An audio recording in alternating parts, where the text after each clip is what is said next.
ఈరోజు దేవుడు మనతో మాట్లాడాలని ఇష్టపడుతున్నటువంటి వాక్యం 2వ రాజుల గ్రంథం 2వ అధ్యాయం 9వ వచనం. 2వ రాజుల గ్రంథం 2వ అధ్యాయం 9వ వచనం.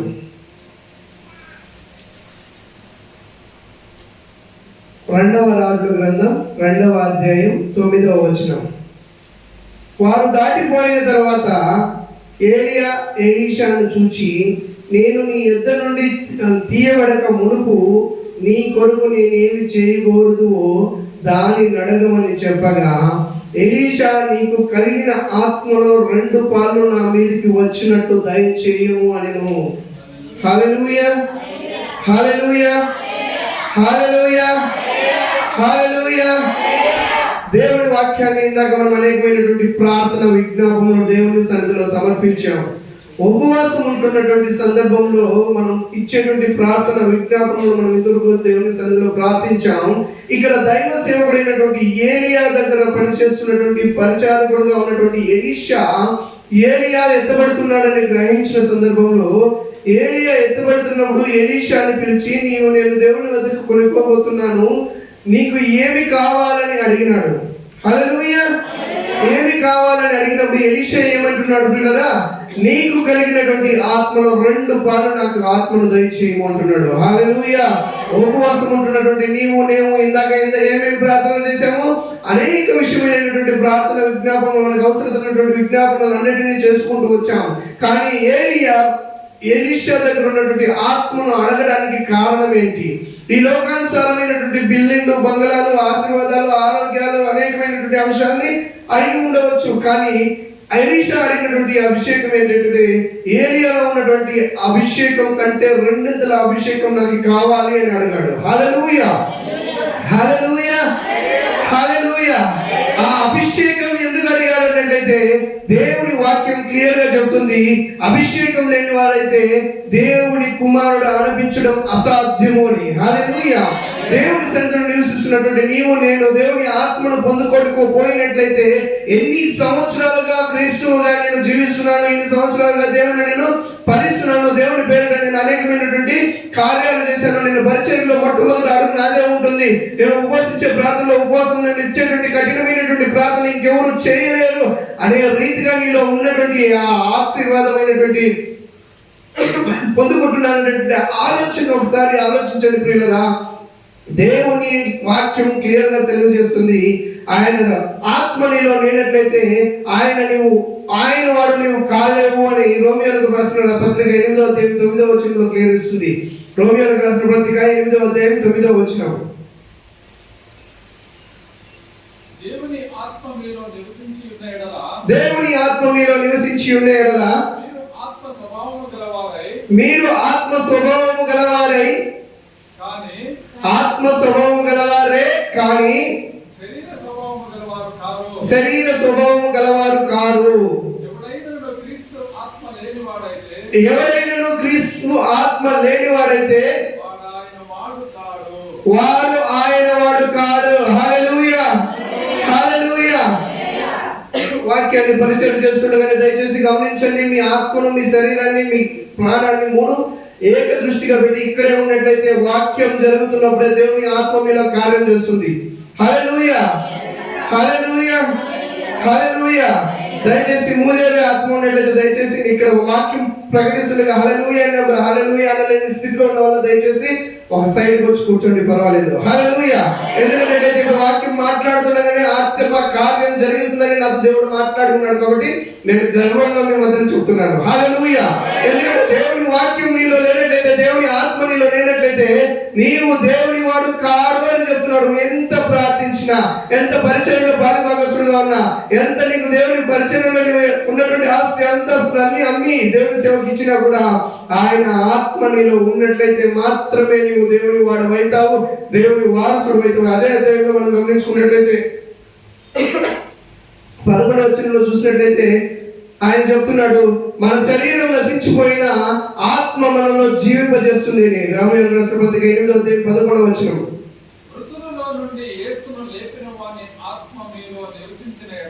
మృతులలో నుండి లేపిన వాని ఆత్మ యేసుక్రీస్తు ఆత్మ నీలో నివసించిన ఎడల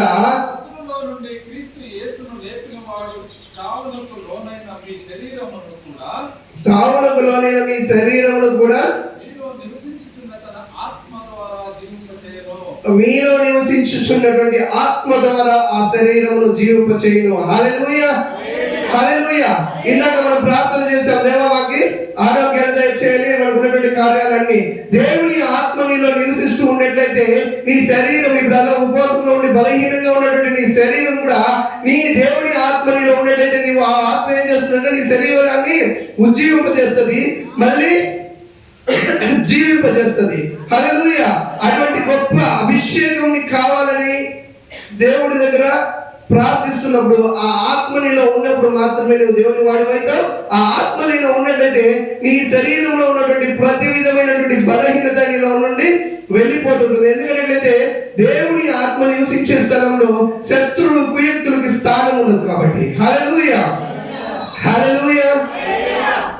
ఇందుకే అభిషేకం మనకి ఏం కార్యం చేస్తుంది ఏంటంటే మనం చూసుకుంటూ వచ్చినప్పుడు ఆ అభిషేకం, రెండంతల అభిషేకం ఎలీషాకి ఏ రీతిగా వచ్చిందో అలాగే అభిషేకం కోసం మనం ప్రార్థన చేసినప్పుడు ఆ ప్రార్థనకి దేవుడు సదుత్తరం ఇచ్చి ఆ ఆత్మను దయచేయడానికి ఆయన సిద్ధంగా ఉన్నాడు. ఎందుకంటే ఆయన లేఖనాలు సెలవిస్తున్నాయి, ఆయన ఈ లోకం నుండి పరలోకానికి వెళుతూ వెళుతూ ఆయన ఒక వాక్యాన్ని చెప్పి వెళ్ళాడు. ఏమంటే, నేను వెళ్ళటం మీకు మంచిదే, ఎందుకంటే నేను వెళుతుండగా నేను మరీ రాబోతున్న ఒక వ్యక్తిని మీ దగ్గరికి పంపిస్తున్నాడు. అతను మీకు వచ్చినప్పుడు ఆయన మీకు సర్వ సత్యంలోనికి నడిపిస్తాడు. ఆయనే సత్య స్వరూపి అయినటువంటి ఆత్మ అని దేవుని వాక్యం సెలవిస్తుంది. హల్లెలూయా. యేసు ప్రభు ఈ లోకంలో జీవిస్తున్నటువంటి సందర్భాల్లో ఆయన మనతో ఉన్నాడు. ఆయన ఆత్మ కార్యాలు ఆయన ద్వారానే అనేక అద్భుత కార్యాలు, మహత్కార్యాలు జరగడం గమనించాము. కానీ ఆయన వెళ్తూ వెళ్తూ మనకి సదాకాలము తోడుండేటువంటి ఆదరణకర్తను పంపించాడు. ఆ ఆదరణకర్తే పరిశుద్ధ ఆత్మ. హల్లెలూయా. ఆ పరిశుద్ధ ఆత్మ మనలో ఉన్నప్పుడు మనం ఏమైతామో ఆయన వారసులు అవుతాము. రెండోదిగా మన పరిశుద్ధాత్మ మనలో ఉన్నట్లయితే మనం శరీరం బలహీనపడినా కూడా ఆత్మ శరీరాన్ని బలం పొందేటట్లు చేసి దేవునిలో ఉద్యోగంగా బ్రతకడానికి, పరలోక రాజ్యాన్ని పొందుకోవడానికి, ఈ లోకంలో ఉన్నటువంటి ప్రతి విధమైనటువంటి దేవునికి హేయమైన కార్యాలను జయించడానికి ఆయన మనకి శక్తిని ఇస్తాడు. హల్లెలూయా, హల్లెలూయా. శక్తి పొందుకునేటట్లయితే మనం గమనించాము, ఆయన మనకు ఉన్నప్పుడు ఆ ఆత్మ మనకి కావాలని తెలుసుకున్నాము. ఆ ఆత్మ మనలో ఉంటే శరీరాన్ని జయించగలుగుతాము అని మనం తెలుసుకున్నాము. ఆ ఆత్మని ఎలా పొందుకోవాలి? హల్లెలూయా. ఈ ఆత్మ అనేకమైనటువంటి కార్యాలు చేస్తుంది. ఆ ఆత్మను మనం ఎలా పొందుకోవాలంటే దేవుని సన్నిధిలో కూర్చున్నటువంటి మనము కనిపెడుతూ ఉండాలి. ఎలా కనిపెడుతూ ఉండాలంటే ప్రార్థన పూర్వకంగా కనిపెడుతూ ఉండాలి. హల్లెలూయా. ఏ రీతిగా మనం గమనించినట్లయితే అపోస్తుల కార్యాలను మనం గమనిస్తే అపోస్తులైనటువంటి యేసు ప్రభు మరణించి 45 రోజుల తర్వాత వెళ్ళిపోయినప్పుడు యేసుక్రీస్తు ఒక మేడ గది పైన కూర్చుని అపోస్తులు అందరూ వారితో కూడా కొంతమంది కూర్చుని పరిశుద్ధాత్మ అనే అతను వస్తాడన్నాడే, ఆ ఆత్మ ఎప్పుడు వస్తాడని ఎదురు చూస్తూ ప్రార్థిస్తూ ఉన్నారు. హల్లెలూయా. అలా ఎదురు చూస్తూ పరిశుద్ధాత్మ కోసం ప్రార్థిస్తున్నటువంటి వారి మీదకి ఆకాశం నుండి ఒక గొప్ప గాలి వీచింది. ఆ గొప్ప గాలి వీచినప్పుడు మేడగది అంత నిండి ఆలో ఉన్నటువంటి ప్రతి ఒక్కరు వాళ్ళకు కలిగినటువంటి వాక్ చాతుర్యాన్ని బట్టి అన్ని భాషలతో మాట్లాడడం మనం గమనిస్తున్నాం. హల్లెలూయా. అక్కడ ఉన్న ప్రతి ఒక్కరు కూడా ఆత్మతో నింపబడ్డారు అని దేవుని వాక్యం సెలవిస్తుంది. హల్లెలూయా. అంటే అక్కడ ఉన్న వారందరూ దేవుని పరిశుద్ధాత్మతో నింపబడ్డారు అంటే అక్కడ ఉన్న ప్రతి ఒక్కరు కూడా పరిశుద్ధాత్మ కోసం ఎదురు చూస్తున్నటువంటి వాళ్ళై ఉన్నారు. హల్లెలూయా. ఇక్కడ సంఘంలో ఉన్నటువంటి మనమందరూ కూడా అనేక మంది తండ్రి, కుమార, పరిశుద్ధాత్మ నామములో బాప్తిస్మం తీసుకున్నాం. యేసు ప్రభు ఈ లోకంలో చెప్పి ఉన్నాడు. యేసు ప్రభు యోహాను సువార్త మనం గమనించినట్లయితే బాప్తిస్మం ఇచ్చే యోహాను ఆయన ఒక మాట చెప్తాడు, నేనైతే నీటి ద్వారా బాప్తిస్మం ఇస్తున్నాను, నా తర్వాత వచ్చేవాడు అగ్నితోనూ ఆత్మతోనూ బాప్తిస్మం ఇస్తాడని. హల్లెలూయా. అంటే మనం బాప్తిస్మం తీసుకున్నటువంటి ప్రతి ఒక్కరు కూడా అగ్నిలోనూ ఆత్మలోనూ బాప్తిస్మం పొంది ఉండాలి. హల్లెలూయా. కాబట్టి ఈ ఉపవాసిస్తున్నటువంటి ఈ సందర్భంలో ఎలీషా ఏ రీతిగా అయితే దేవుని సన్నిధిలో ప్రార్థిస్తున్నాడు, ఏమని? నీలో ఉన్నటువంటి నీ ఆత్మకు బదులుగా రెండంతల ఆత్మను నాకు దయచేయండి. హల్లెలూయా. ఇప్పుడు ఉపవాసిస్తున్నటువంటి మనము దేవుని సన్నిధిలో కూర్చుని ప్రార్థన చేస్తున్నటువంటి అనేక విజ్ఞాపముల కంటే ముందుగా దేవుని ఆత్మను మాకు కావాలి, పరిశుద్ధాత్మ దేవుడా నీ అగ్ని మాకు కావాలని దేవుని సన్నిధిలో కనిపెడుతూ ఉన్నట్లయితే ఖచ్చితంగా దేవుడు ఇస్తాడని చెప్పాడు, ఇచ్చి తీరుతాడు. ఎందుకంటే దేవుడి వాక్యం సెలవిస్తుంది, అంత్యకాలమందు నా ఆత్మని అందరి మీద కుమ్మరిస్తానని. హల్లెలూయా. సో మనకున్నటువంటి ప్రతి విధమైనటువంటి బాధల నుండి విముక్తి పొందాలనేటైతే మొట్టమొదటి మన శరీర కార్యాలని చేయి పొందుకోవడానికి ఆత్మ మనలో ఉన్నట్లయితే నశించిపోతున్న మన శరీరాన్ని కూడా ఉజ్జీవం చెందుకోవచ్చు. రెండోదిగా మనం గమనించుకున్నట్లయితే శక్తి పొందుకోవడానికి దేవుని పరిశుద్ధాత్మ మనకి కార్యం జరిగిస్తుంది. దేవుని మనలో ఉన్నటువంటి బలహీన సమయంలో బలం పొందుకోవడానికి దేవుని వాక్యం ద్వారా దేవుని ఆత్మ మనలో ఉన్నట్లయితే మనం శక్తిని పొందుకుంటాం. అపొస్తలుల కార్యాలు 1వ అధ్యాయం 8వ వచనం గమనిద్దాం. అపొస్తలుల కార్యాలు 1వ అధ్యాయం 8వ వచనం. ఆయనను పరిశుద్ధాత్మ మీ మీదికి వచ్చినప్పుడు మీరు శక్తి పొందుతారు. ఆమేన్ చెప్పండి. హల్లెలూయా. పరిశుద్ధాత్మ ఎప్పుడైతే మీ మీదికి వస్తుందో మీరు శక్తిని పొందుకుంటారు. మీలో ఉన్నటువంటి ప్రతి బలహీనత లయమైపోతుంది. ఆ లయమైపోయిన బలహీనతకు బదులుగా దేవుని ఆత్మ మీలో శక్తిని నింపుతుంది. హల్లెలూయా. దేవుని ఆత్మ మీలో శక్తిని నింపుతుంది.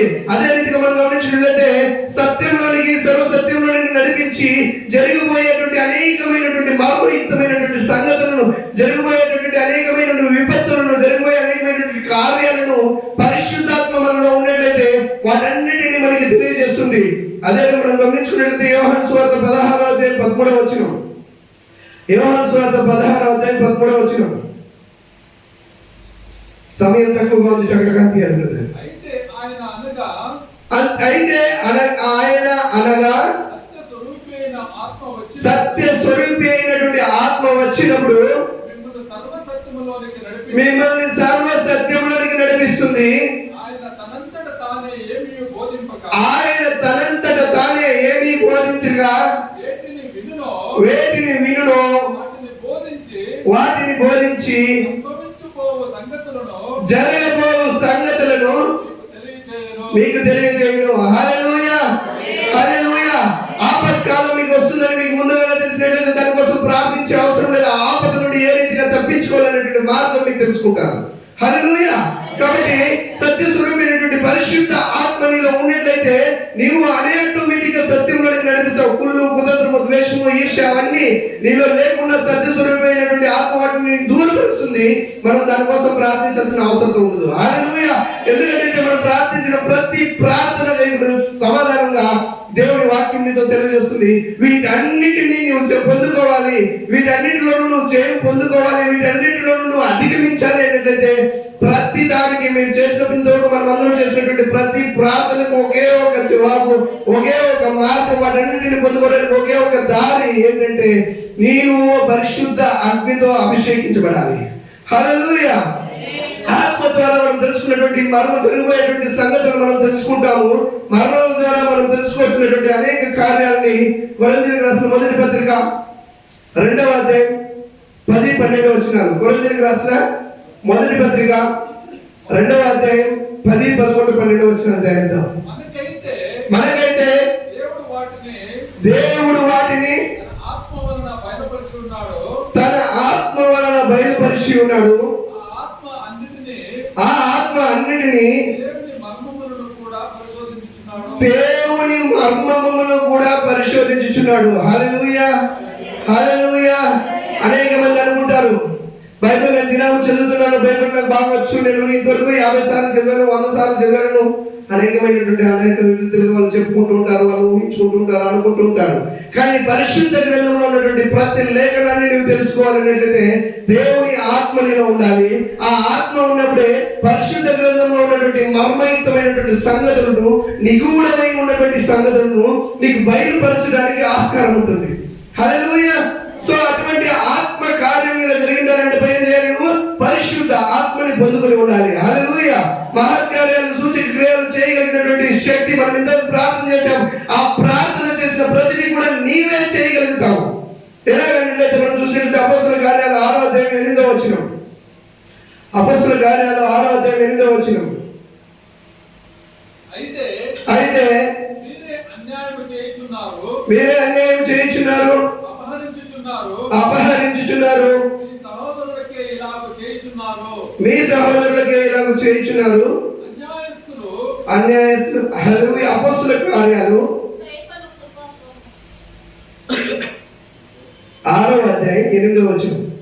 స్టెఫెను కృపతోను బలముతోను నిండిన వాడై ప్రజల మధ్య మహత్కార్యములను గొప్ప సూచక క్రియలను చేయబడెను. హల్లెలూయా హల్లెలూయా. స్టెఫెను అనేటువంటి వ్యక్తి ఒక సాధారణమైనటువంటి మనిషి.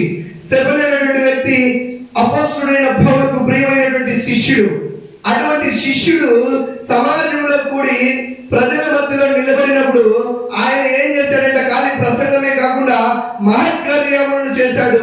గొప్ప గొప్ప సూచక క్రియలను వాళ్ళ మధ్యలో బయలుపరిచాడు. హల్లెలూయా. అంటే ఆ మనిషిలో ఉన్నటువంటి ఆ స్వభావం కాదు, కానీ ఆయన పొందుకున్నటువంటి ఆత్మ చేసినటువంటి గొప్ప కార్యాలు అవి మనం గమనించుకోవాలి. హల్లెలూయా హల్లెలూయా. ఇక్కడ మనం గమనించుకున్నట్లయితే ఏలియాలో ఉన్నటువంటి ఆత్మ ఎలీషాలోకి రావగానే ఏలియా బైబిల్ గ్రంథంలో మనం గమనించుకున్నట్లయితే మహత్కార్యాలను గొప్ప గొప్ప గొప్ప గొప్ప సూచక క్రియలను మహత్కార్యాలను ఆయన 8 చేశాడు. హల్లెలూయా. 8 అద్భుతకరమైనటువంటి మహత్కార్యాలు ఈ ప్రపంచంలో అంతవరకు చేయలేనటువంటి స్థితిని ఆయన మార్చి చేసి చూపించాడు. కానీ ఈ యెహోషువ దేవుని ఆత్మను 200 ఆత్మను పొందుకున్న తర్వాత 16 రకాలైనటువంటి అద్భుత కార్యాలు చేశాడు. హల్లెలూయా హల్లెలూయా హల్లెలూయా. ఏలియాలో ఉన్నటువంటి ఆత్మ ఎలీషా మీదకి వచ్చినప్పుడు ఆయన 16 రకాల 200 ఆత్మ ఆయనకు వచ్చినప్పుడు 200 అద్భుత కార్యాలు ఆయన చేయడం మనం గమనిస్తున్నాం ప్రియులారా. హల్లెలూయా. అంటే దేవుని ఆత్మ మన మధ్యలో ఉంది అన్నట్లయితే, మనలో ఉంది అన్నట్లయితే మనలో జరిగేటువంటి కార్యాలు అనేకమైనవి ఉంటాయి. ఇప్పుడు మనం గమనించుకున్నట్లయితే మొదటి ఏం చూసుకున్నాం? దేవుని ఆత్మ మనలో లేకపోతే మనము దేవుని వారము అయ్యేది లేదు, సాధ్యతే లేదు. మనం దేవుని వారసులు అని చెప్పుకోవడానికి నేను క్రీస్తుని అంగీకరించానని చెప్పుకున్నా ప్రయోజనం లేదు. ఎందుకంటే నువ్వు ఆయన వాడు కాదు కాబట్టి.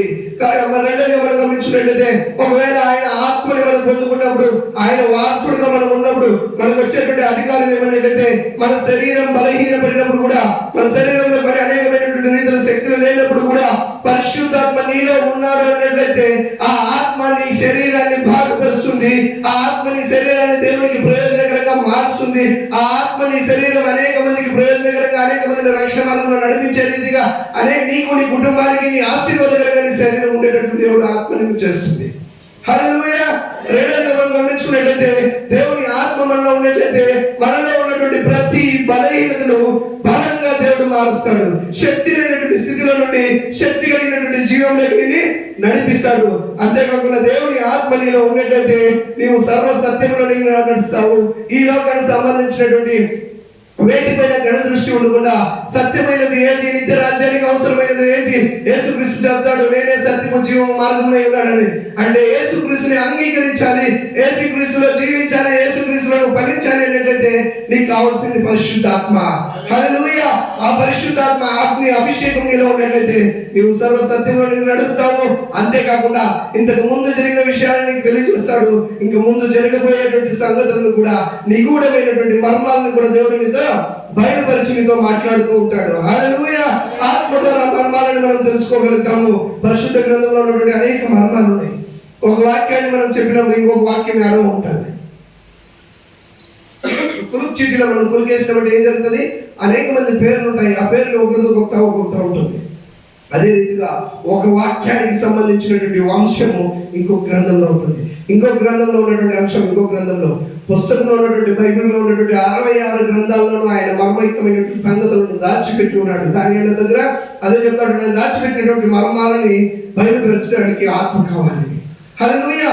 అది ఇప్పటిలో జరగదు, అది ఒక కాలం వస్తుంది జరుగుతుందని ఇప్పుడు దేవుడు ఆ మర్మాలను తెలియపరిచి యేసుక్రీస్తు మనకి ఇచ్చి ఆత్మ ద్వారా మనకి పంపించబడి ఆత్మ ద్వారా అనేకమైనటువంటి మర్మాలని మనకి తెలియజేస్తున్నాడు. ఆత్మ ద్వారా పరిశుద్ధ గ్రంథంలో ఉన్నటువంటి ప్రతి మర్మాన్ని మనం ధ్యానించుకోగలుగుతున్నాం. హల్లెలూయా.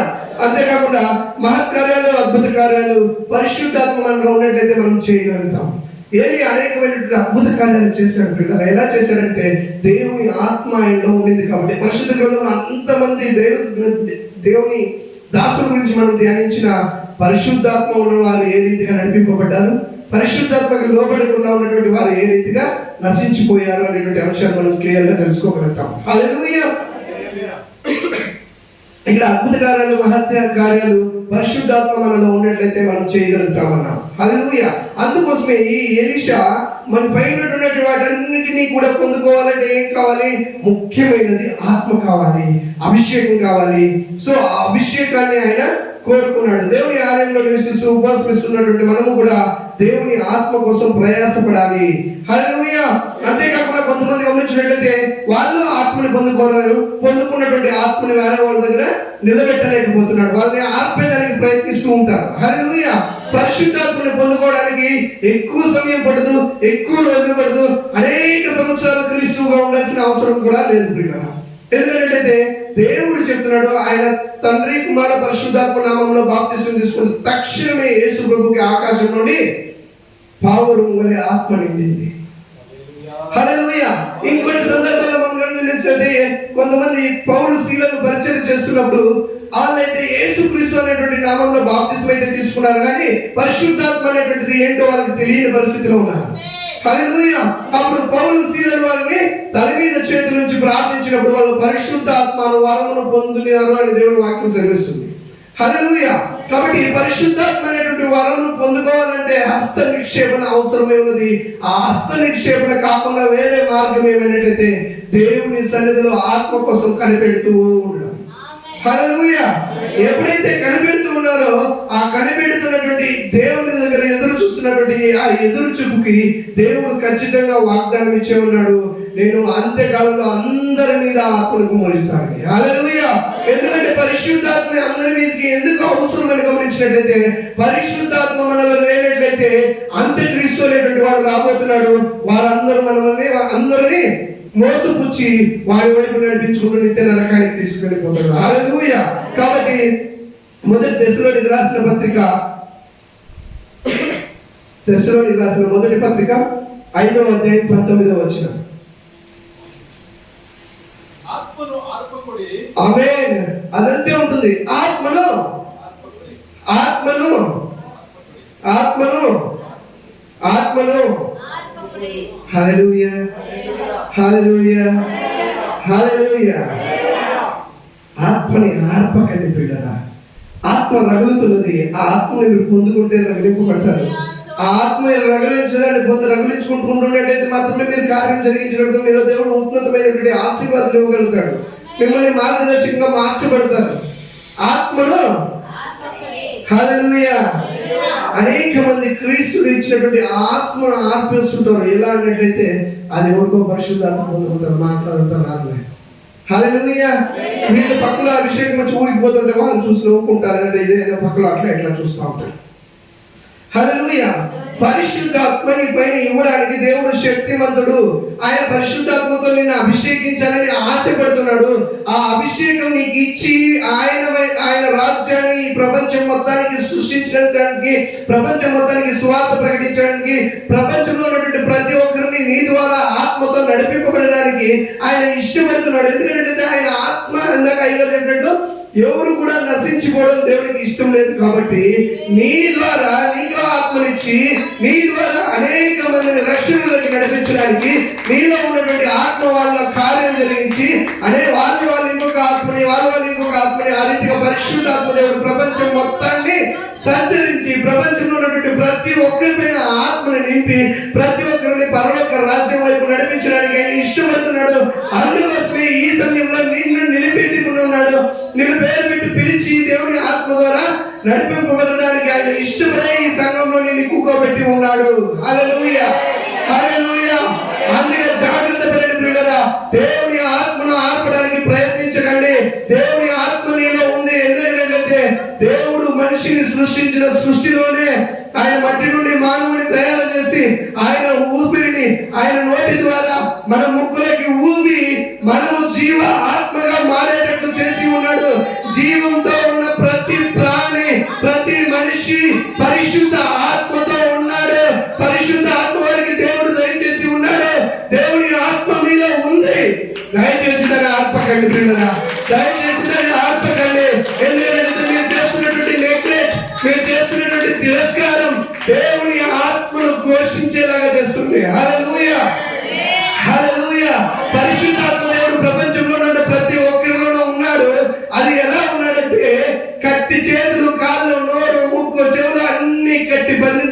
మూసివేసినట్లు ఏసీ పెట్టేసి ఉండడం వల్ల ఆయన చేతులు తీసుకోలేడు, కాళ్ళు చాపలేడు, చెవుల్లో వినలేడు, ముక్కు ద్వారా శ్వాస పీల్చుకోలేడు, నోటితో మాట్లాడుకోలేడు. హల్లెలూయా. నీలో ఉన్నటువంటి ఆత్మదేవుని స్థితి ఈ రోజు అదే. దయచేసి జాగ్రత్త పడు, ఆ ఆత్మని ఆర్పద్దు. అనేక సంవత్సరాలు దేవుడిలో జీవిస్తున్నాం, ఒక అభిషేకం ఉండదు, ఒక అగ్ని ఆరాధన ఉండదు, ప్రార్థన చేసేటప్పుడు ఒక ఉద్యమం ఉండదు. ఎంత హీనమైనటువంటి స్థితిలో ఉంటున్నాడు. ప్రార్థన చేస్తే సాధారణమైనటువంటి ప్రార్థన, సాధారణంగా ఏమో నోటికి వచ్చింది ప్రార్థన చేస్తూ ఉంటాం. కొంతమంది ప్రార్థన ఇప్పుడు చేసిన ప్రార్థనలో కూడా ఆత్మీయమైనటువంటి ప్రసన్నత లేదు. ఆత్మీయంగా దేవునికి ప్రార్థించే ప్రార్థన మనలో ఉండాలంటే ఆత్మను మనం పొందుకుని ఉండాలి కదా. హల్లెలూయా, హల్లెలూయా. అందుకే దేవుడి వాక్యం చదివిస్తుంది, నీలో ఆత్మ ఉంది, దయచేసి దాన్ని ఆర్పొద్దు. నీలో ఉన్నటువంటి ఆత్మకు నువ్వేం చేయాలి? యాజ్యం పోయాలి. వాక్యమైనటువంటి వాక్యాన్ని దేవుడికి పంచుకుని పెట్టుకుంటూ ఉండాలి. దేవుడు పరిశుద్ధాత్మ ద్వారా ఇంకా కనిపెడుతూ ఇంకా ఆ అగ్ని అభిషేకం నా పైకి నిన్నుగా దిగి రావాలని ప్రార్థన చేస్తూ ఉండాలి. ఆ ఆత్మ ద్వారా నీకు ఉన్నటువంటి ప్రతి సమస్యను ఇంకా నేను వాక్యం చాలా మంది మన సమయం 10 నిమిషాల వరకు ఇచ్చారు కాబట్టి ఆ వాక్యాలన్నీ తగ్గించి చెప్తున్నాను. హల్లెలూయా. మనం ప్రతి కార్యం మనం ఇంతవరకు మనం ప్రార్థన చేసిన ప్రార్థన విజ్ఞాపన అన్నిటికీ ఒకే ఒక జవాబు, దేవుని ఆత్మ నీలో ఉన్నట్లయితే వాటన్నిటినీ నెరవేర్చగలుగుతాం. హల్లెలూయా. వాటన్ని నీ జీవితంలో జరిగి తీరుతుంది. హల్లెలూయా. ఇంకొక విషయం చెప్తాను చూడండి ప్రియులారా, దేవుని ఆత్మ నీలో ఉన్నట్లయితే కేవలం నువ్వు బ్రతికున్న రోజులు మాత్రమే కాదు, నీ శరీరంలో శక్తిగా ఉన్నప్పుడు మాత్రమే కాదు, నీ శరీరం బలహీనపరచబడిపోయినా కూడా దేవుని ఆత్మ అనేది నీలో ఉన్నట్లయితే ఆ ఆత్మ ఉజ్జీవం ఎలా ఉంటుంది అన్నట్లయితే నీవు మరణించినటువంటి నీ శరీరం పరిపూర్ణంగా చీమల దొంగలన్నీ తినేసిన ఖాళీ ఎముక లేదా నీవు మరణించిన స్థలంలో ఆ అభిషేకం అలాగే ఉంటుంది. ఈ విషయాన్ని మనం గమనించుకున్నట్లయితే 2వ రాజుల గ్రంథం 13వ అధ్యాయం 19వ వచనం ఒకసారి చూద్దాం. ఎగ్జాక్ట్ గా 19వ వచనం అనుకుంటా. హల్లెలూయా. 2వ రాజుల గ్రంథం 13వ అధ్యాయం 19వ వచనం. అందు నిమిత్తము దైవజనుడు అతని మీద కోపగించి నీవు 5 మూరులైన 5 మారులైన 6 మారులైన కొట్టిన ఎడల సిరియనుడు నాశనము వరకు నీవు వారిని అతని 21వ వచనం. అందరూ కొందరు ఒక శవమును పాతిపెట్టుచు సైన్యములకు భయపడి ఆ శవమును ఎలీషా యొక్క సమాధిలో ఉంచగా దింపిన ఆ శవము ఎలీషా శల్యములకు తగిలినప్పుడు అది తిరిగి బ్రతికి కాళ్ళు మోపి నిలిచెను. ఆమేన్. హల్లెలూయా, హల్లెలూయా. ఎలీషాలో ఉన్నటువంటి 2 అభిషేకం ఆయన మరణించాడు. మరణించిన తర్వాత పాతి పెట్టాడు. ఆ పాతి పెట్టినటువంటి సమాధిలో అక్కడ కొంచెం యుద్ధం జరుగుతుంది. ఆ యుద్ధం జరుగుతున్న సందర్భంలో ఒక సైన్యంలో ఒక సైన్యాధిపతి ఒక అధికారి చనిపోయినప్పుడు ఆ చనిపోయినటువంటి వ్యక్తిని పాతి పెట్టడానికి గొయ్యి తీసే సమయం లేకుండా సైన్యం వాళ్ళు తరుముకుంటూ వస్తున్నారు అని చెప్పి ఎలీషా యొక్క సమాధిలో ఆ శవాన్ని పాతి పెట్టడానికి పెట్టారంట. హల్లెలూయా. మరణించి చంపేసినటువంటి శవాన్ని ఆ సమాధిలో పెట్టినప్పుడు ఆ సమాధిలో ఉన్నటువంటి ఒక ఎముక ఆ చనిపోయినటువంటి సైనికునికి తగిలినప్పుడు ఆయన లేచి నిలబెట్టాడు. కాళ్ళ మీద మోపి బ్రతికి కాళ్ళు మోపి లేచి నిలబడ్డాడంట. ఆమేన్. హల్లెలూయా, హల్లెలూయా. పరిశుద్ధ ఆత్మ అభిషేకం నీలో ఉన్నట్లయితే నీవు మరణించినా కూడా ఆ ఆత్మ మరణించదు. నీవు మరణించిన ముందు ఏ కార్యాలతో చేసావో నీలో ఉన్నటువంటి ఆత్మ అదే కార్యాలను నీకు అనేక మందికి ప్రజ్వలింపజేస్తుంది. హల్లెలూయా, హల్లెలూయా. అనేక సంవత్సరాల కంటే ముందు పరిశుద్ధాత్మను పొందుకున్నటువంటి వ్యక్తులు ఎవరో ఒకరికి స్థలంలో వచ్చి ఈ ఏరియాలో వచ్చి ఒక మందిరం కావాలని ప్రార్థన చేసి ఉండి ఉంటారు. హల్లెలూయా. ఆ ప్రార్థన దేవుడు అంగీకరించి ఆ పరిశుద్ధాత్మ ఇప్పుడు కార్యం జరిగించి అనేక నశించిపోతున్న ఆత్మలను రక్షించి ఈ ఆలయంలోకి నడిపిస్తుంది. ఎంతమంది విశ్వసిస్తారు? ఒకసారి చెప్పండి కొడతారా? హల్లెలూయా, హల్లెలూయా. అంటే పరిశుద్ధాత్మ నీలో ఉన్నట్లయితే నీవు మరణించినా నీలో ఉన్నటువంటి ఆత్మ ఎక్కడికి పోదు. ఆ ఆత్మ కార్యం మాత్రం ఎప్పుడు జరగనివి కూడా ఆగిపోదు. నీ శరీరంలో పాతి పెట్టిన స్థలంలో కూడా ఆ పరిశుద్ధాత్మ దేవుడు కార్యం జరిగిస్తూనే ఉంటాడు. హల్లెలూయా, హల్లెలూయా. సో దేవుడు ఈ మాటను దీవించి ఆశీర్వదించును గాక. గమనించండి ప్రియులారా, ఇందాక మనం ప్రార్థించుకున్నాం. ప్రార్థించిన ప్రతి ప్రార్థనకు జవాబు కావాలన్నట్లయితే మనకు ఉన్నటువంటి ఒకే ఒక మార్గం, ఆయన అగ్ని అభిషేకాన్ని పొందుకోవడం. హల్లెలూయా. ఆయన అగ్ని అభిషేకాన్ని పొందుకున్నప్పుడు మాత్రమే ప్రతి విధమైనటువంటి కార్యాలు మనము జయించగలుగుతాము. దయచేసి ఎవరికైతే పరిశుద్ధాత్మ అభిషేకం నాకు కావాలని అనిపిస్తుందో వారందరూ లేచి నిలబడదాం. లేచి నిలబడి దేవుని కోసం ప్రార్థిద్దాం ప్రియులారా. హల్లెలూయా.